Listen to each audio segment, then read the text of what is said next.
Hello, my name is Monica Corish, and I'm going to talk a little bit about the writing side of this project. For the first 5 weeks, we wrote in response to prompts about borders of all kinds. We talked obviously about the border, this border between Leitrim and Fermanagh. We watched a video clip from the excellent borderroadmemories.com website and then wrote our personal memories of the border. We wrote about the pandemic and lockdown and masks and all the borders that have been created between us by COVID. When Halloween came round, we talked about Samhain, a liminal time when the boundary between this world and the next world blurs, the boundary between the living and the dead. And out of that conversation, we wrote a letter to someone who has died. We talked about the boundaries between humans and nature and wrote in the voice of our animal selves. And we wrote about Brexit, having first listened to a radio clip of Boris Johnson comparing the border between Northern Ireland and the Republic with the border between Camden Town and Westminster. Out of all these pieces of writing, each person chose the one that they liked best, that had most energy for them. And then Tom Sigafus led a session about how best to transfer the words on the page into an engaging audio performance. From there, Rachel Webb led us into a consideration of images and photography and thinking outside the box. And then week by week, we worked towards creating the digital stories, the film poems that you will see and hear tonight. I want to thank all the members of the group. It has been a joy working with you. Seeing each person develop confidence and skill in their writing, their photography, and their grasp of technology and video making. I want to thank Rachel Webb, my friend and excellent co-facilitator. It has been a great joy working with you, Rachel. And lastly, I want to thank Ruth Gonzalez-Moore, the inspiring coordinator of Across the Lines, for coming up with the idea of the borders between us and for making it happen. Thank you all. It's been a pleasure and a challenge to facilitate this course with my friend and wonderfully generous writer, Monica Corish. I didn't know an awful lot about making and editing video or putting together images on a phone before we started. So in a way, I was always one step ahead of the group in terms of using the program InShot that we used for the work. But the group was so interested and engaged, and everyone brought a different angle to the idea of borders, that we very quickly found our cohesion. And I think for all of us, it was also a pleasure to meet with other people who were friendly and warm towards each other every Wednesday morning for quite a while in this lockdown that we've been in. It's nice to socialise in that way with a joint goal, with each person making their own contribution. And the variety of voices here and the way that people developed their visual skills and their ideas about how to put words together with images was very exciting and interesting to watch and to be part of. So I'd really like to thank the group, because I've learned a great deal about being on Zoom, about teaching online, about teaching visual skills, photography, and just the whole process has been a joy. And I'm really grateful to Monica and to Ruth for putting together this idea and creating, in a way, the overarching theme idea and facilitating the actual doing of what you're going to see this evening. Thanks.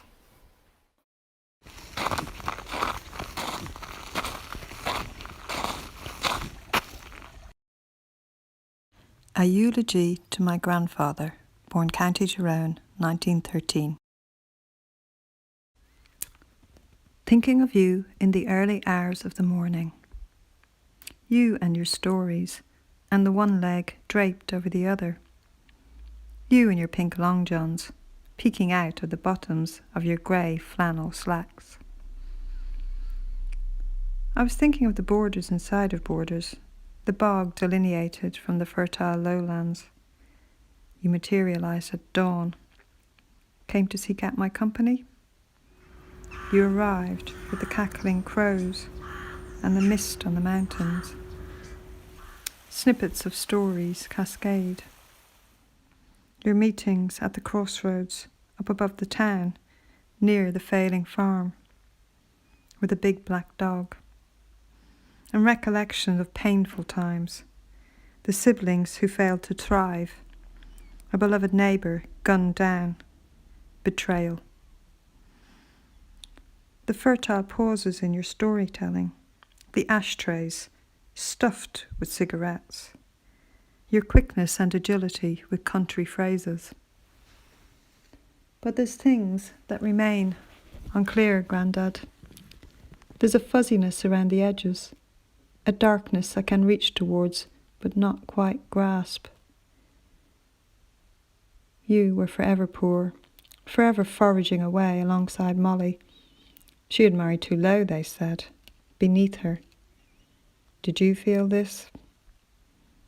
Is that why you nailed down the windows, fearing she'd escape for richer pastures, the pastures that you couldn't give her? But you were left on the wrong side of the border, Grandad, at the receiving end of a harsh life sentence, through no fault of your own, denied and disabled.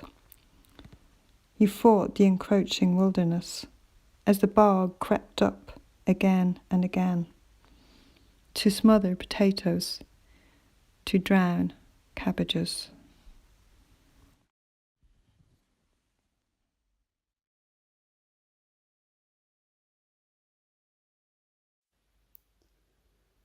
My sister, the boss, gets the best seat, and I'm in the middle. There's 5 of us giddy goats in the back and Mum and Dad up front. Dad's filled the boot. White bread sandwiches sweating nicely in Mum's fancy new Tupperware. Colourful melamine cups. Tartan thermos flask. Lukewarm bottles of squash. Mum and Dad's china cups, carefully wrapped in a tea towel. Buckets and spades, blankets, and all the just-in-cases. We're on the road, going for a spin on a Sunday after Mass. It's sweltering. We whiz along the shore road, the bright sunshine flashing through the trees, the smell of wild garlic, the temperature rising and the squeals of delight as the car bounces up and down over the hidden dips. It makes me feel a little sick. No time to stop. Wind down the windy and stick your head out, everyone echoes.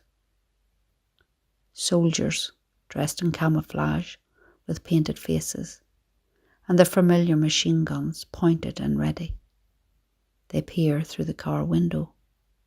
Dad opens the boot, and we wait in silence.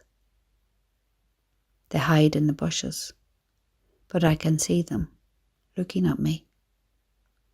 The ugly concrete barricade, sandbags and barbed wire. We wait. The soldier nods. We're back on the road again, bouncing along. We're in the Free State. Bundoran, here we come.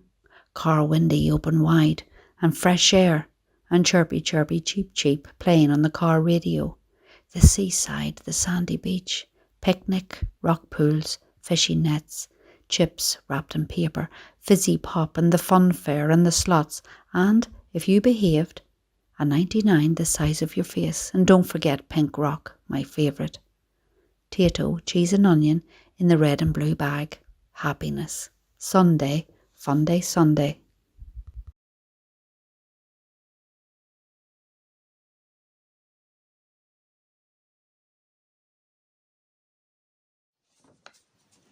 The Berlin Wall. I remember the fall of the Berlin Wall. It coincided with the birth of the Upskilling integrated education in Northern Ireland. Peace was in the air. A little nugget of the wall was placed in my child's hand by a good friend from Germany. The eventful happy story, the standing together, east and west, champagne, rapture, reunification. At this time, I had young boys starting out in their integrated education journey, amidst the trouble in Northern Ireland. Blessed with this prospect that they were not going to experience the brutality of war was a lovely feeling. Their friends from all walks of life, all countries of Europe, happily play together in the new schoolyard. Small as it was, the future looked bright. I took the crumbled piece of treasure and stored it in my glass cabinet as a reminder of what can be achieved with clear dialogue. As I listened to John Hume speak of his ambition for peace in Northern Ireland, this was a dream come true. I could feel his sincerity and passion. I had great faith in his ambitions. The years of divide has had its toll on us, lay people, friends, family, from all divides, as we join together to celebrate new beginnings and open our school gates for integrated education. When I hear of walls being built along the Mexican border, this fills me with despair. Political bullies, democracy, swaying towards tyranny. This attitude creates division, rich, poor, greed, capitalism, religions, us and them, gone badly wrong. When we all started out of Africa, all from the one stalk, pondering this, the divides of any kind make no sense. But I keep my memory alive of hope for the best outcome. When I look at my preserved piece of wall, what can be achieved when we aim for peace, love, kindness, and humility?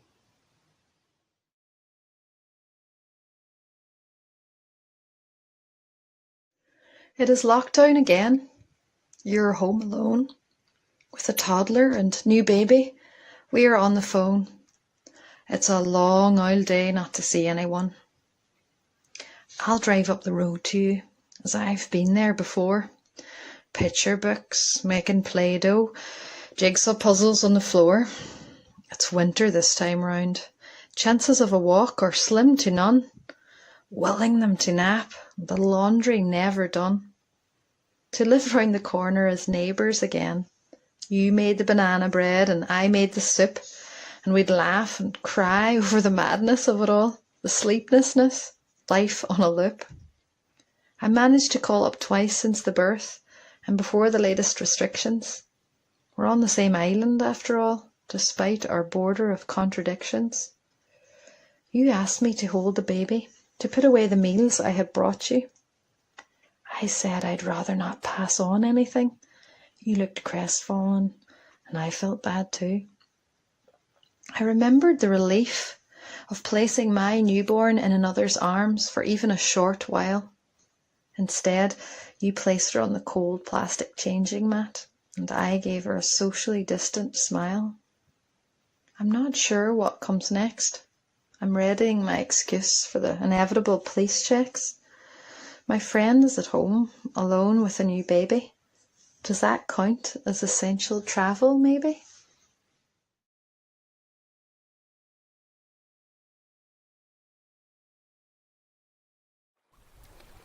Salmon leap through the ever-flowing movement with fluttering, energetic light.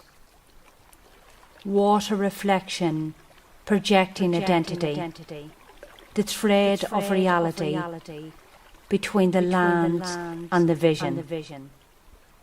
Separation, what keeps them apart? On water the land blanketed under fog. Am I in the north? Am I in the south? Flow gives me a sense of freedom as the rippling of water unites to being with the soul. And listening. enshrouded in the veils of thinking, reconnecting. Misting breaths rise from my face with the cold smell of soggy peat, melting and open underfoot. Hard or soft, I recreate old to make it new. When shadows show up, I find the magic in those two. I am as much belonging to that place as I am belonging to this place. The river takes me away, making me invisible, a line of imagination, drawing me to the glossy surface, inviting to gaze and reflect. Identity, rooted in how I see.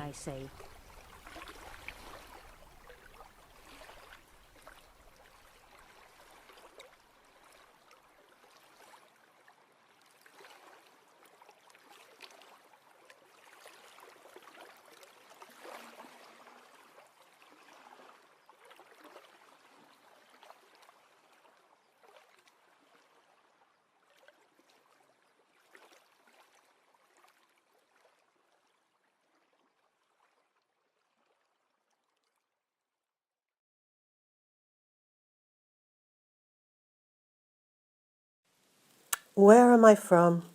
Where do I belong?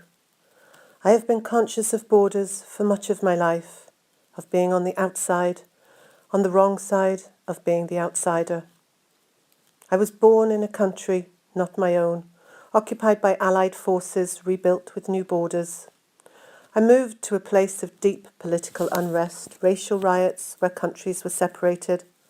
I was schooled in a county where I was called Emmet, an incomer with no roots there. I was called Sassenach in another country and not welcome by some. Lived on an island divided and partitioned, torn apart by a military coup. I now live in a country limping through a post-conflict era where the border has gone from hard to soft and could become hard again, where even after 40 years I will always be a blow-in. So I have felt adrift in the world, homeless with no roots and no sense of belonging. And yet I know this border landscape where I live. I have climbed its mountains, explored its underground labyrinth of caves, paddled and swam its rivers and lochs, pedalled its roads, lanes and tracks, walked every inch of its fields. In spring I watch for the starlings that come to make their home in the eaves of my roof. On summer evenings I count bats emerging for their nightly feeding. Every autumn I harvest the hedgerows of their fruits. I celebrate the arrival of the geese honking overhead, announcing the beginning of winter.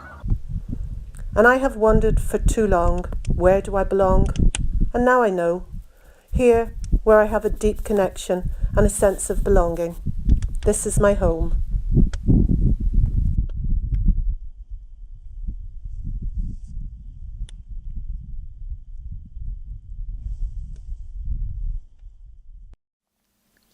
Hello, my name is Ken Ramsey.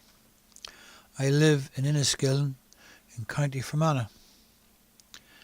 In 1916, Ireland was in the grip of an armed rebellion against British rule. A division emerged between northern Protestants, most of whom were content being British, and the rest of Catholic Ireland, most of whom were not. My father's family, the Ramseys, lived in Manorhamilton in County Leitrim. My grandfather was a guard on the Sligo, Leitrim and Northern Railway. Like most railway families, they were not native to where they lived. They were considered outsiders, even though they had lived in Manorhamilton for many years and had children born there. One of those children was my father. The Ramseys were also Church of Ireland Protestants, a minority religion in Catholic Ireland. The Ramsey family, being Protestant, were deemed by some of the Irish rebels to be a threat to the emerging Republic of Ireland. My grandfather was deeply religious. He refused to get involved in violence. The Ramsays were forced by an armed gang to leave Manorhamilton and cross the border to settle in Enniskillen in County Fermanagh, where there were many more Protestants. Thankfully, brave Catholic neighbours and friends protected them as they left their home and escorted them to the train going north. The rebellion turned even more murderous, and armed factions could not agree on a political settlement. So eventually, governments were set up north and south of a political border created between 6 northern counties and the rest of Ireland. When the Ramsays left Manorhamilton, they brought with them, amongst their belongings, a large family Bible. My Uncle Frank, when he died, left it to his brother, my father, John Ramsay. When he died, it came to me. I am not the oldest of my family, nor committed enough to established Christianity to have warranted such a gift. It has been with me for over 30 years. In all that time, I never opened that Bible. My cousin Gordon Ramsay, a clever, methodical man, a few years ago began to research the Ramsay family that we know about. I remembered the old Bible and sought it out. It weighs 6 or 7 kilos. It measures over 30 by 27 centimetres and is over 10 centimetres deep. It has a handsome, deep brown embossed leather cover, worn and polished by time. 2 carved brass clasps hold it closed. As I opened it, it smelt of my father and my uncles and aunts. It smelled of shaving soap and well-washed skin. It smelled old, fragile and secretive. The pages are edged with gold and have the fringes stained the colour of weak tea by time and light.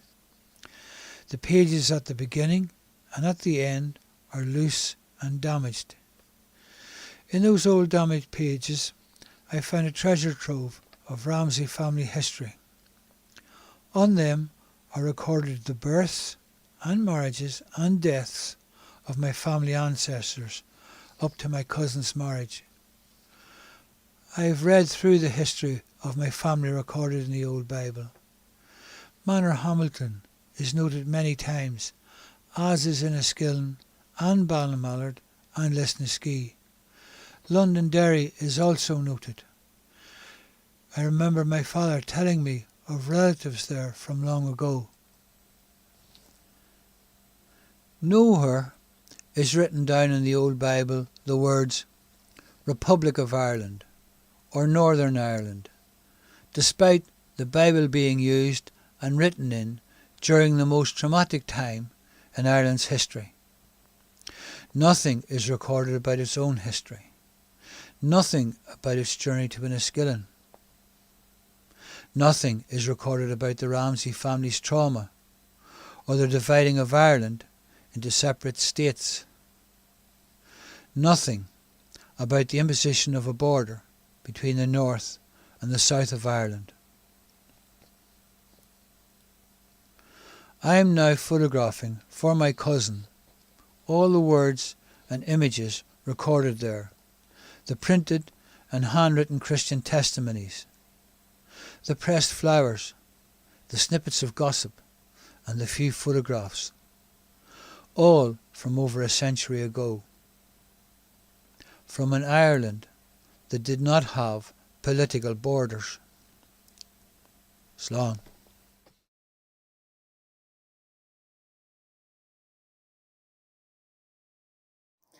That imaginary line that divides this lovely country north from south. That place on the road where the speed limits differ, where the road markings change and its surface improves. Real differences, not imaginary, like those of the well-trimmed hedges and the neatly walled fields.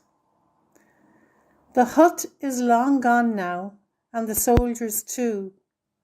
No more questions or boot checks or guns in our faces. No more fear or even anticipation, as we can travel it freely. No need for the smuggling in stockings and bras. No more stories like those of Don Tidy and Shergar. Neighbours are neighbours again, and friendships renewed. Businesses thrive again because we support one another. No to a hard border and all that means. Yes to cooperation and understanding and to all that brings. No more guns in our faces, nor fear or anticipation.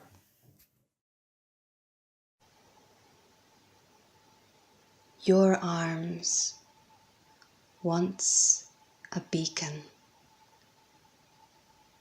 a safe space. Now no hugs to blast away these winter days. Locked in a perpetual bubble which hoards towards the blackened air, how we suffer for its pop. You have switched off your phone. Your thoughts now lie with her, a new lockdown lover. You meddle through the days like a free breeze in spring or summer, yearning for the touch of skin and breath on yours. I understand, but I am broken.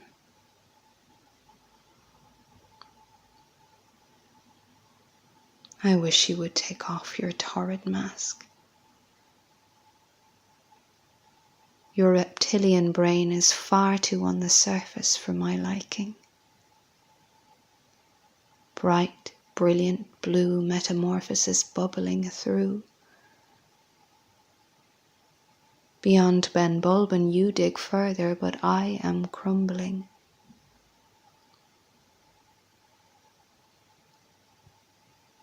I would scorch the earth for your embrace. But another has stolen this release.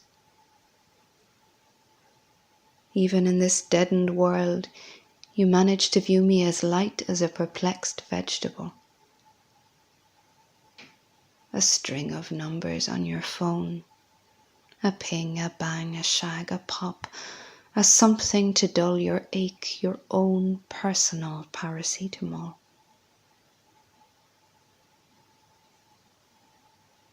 You once blamed testosterone for your bullish need to trample through my thoughts.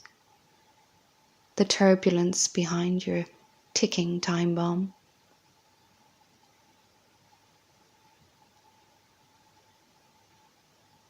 I lie waked and hungry at the mouth of the cave, searching headily for my habit, the come-down cliché, panic ever rising, time to retreat. I lay down my weapons.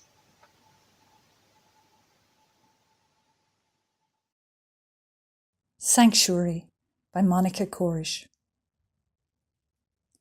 Spring. Lockdown. I unfold the Ordnance Survey map, mark out a radius, discover a wildlife sanctuary on my doorstep. I enter deep into the greenwood. Oak, willow and honeysuckle, rhododendron and pine. I meet no one, not a soul, except for the birds chattering to the sky as spring becomes summer. Not a soul, except for the deer I never see, only their hoofprints etched deep in mud. Ferns sketch their delicate arcs. My mind empties, green as moss. I see a swan nesting in reeds by the lake, an otter fleet and flicky, a heron in flight. I hear the splash of a salmon and the graceless mating calls of geese. I learn to follow deer trails. One day I hear a sound, an out-breath. I listen, still as a tree. I have been seen by the unseen. I have been seen by a deer. Autumn. Lockdown. The trees stand on their reflections. The paths are sodden with rain. I search for drier trails, stumble into a thicket of rhododendron. I battle to get clear, trapped in a knot of weaving trunks and tangled branches, a wrought iron spider's web, where the deer have left no trail for me to follow, where nothing can grow. I am lost and afraid with no line of sight. I breathe and listen. I find again the light, the sound of flowing water. Winter, lockdown. I explore conifer plantations, admire their austere architecture, but it's not the same. After weeks of searching, I find a new trail, dry enough for walking. I see stories again in fallen trees, sunlight through the feathery tail of a squirrel. I feel presence, the wild living its own unmanaged life. Thank you, I murmur, for this gift, this sanctuary. Thank you to the gods of this holy pagan greenwood, for this place to be invisible, seen and unseen.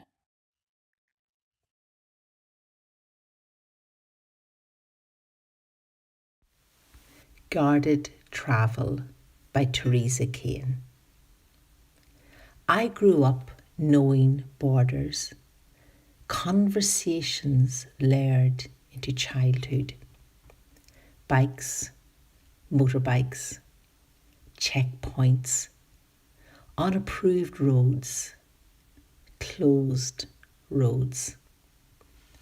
My mother and father smuggling cigarettes, travelling the dark on a motorbike.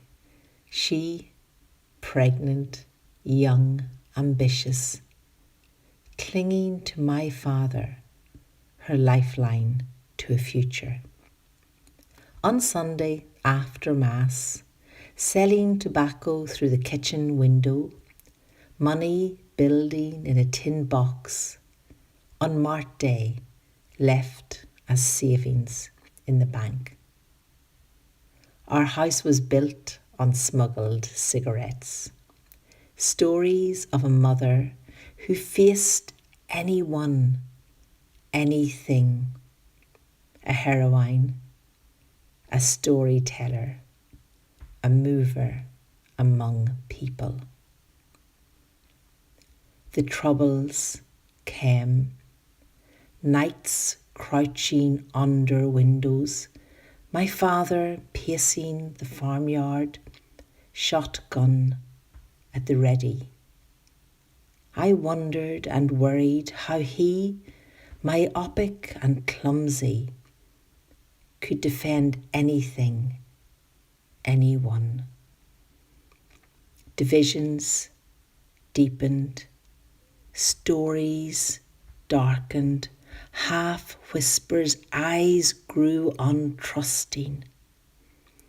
Thoughts became buried, silenced themselves into the ground.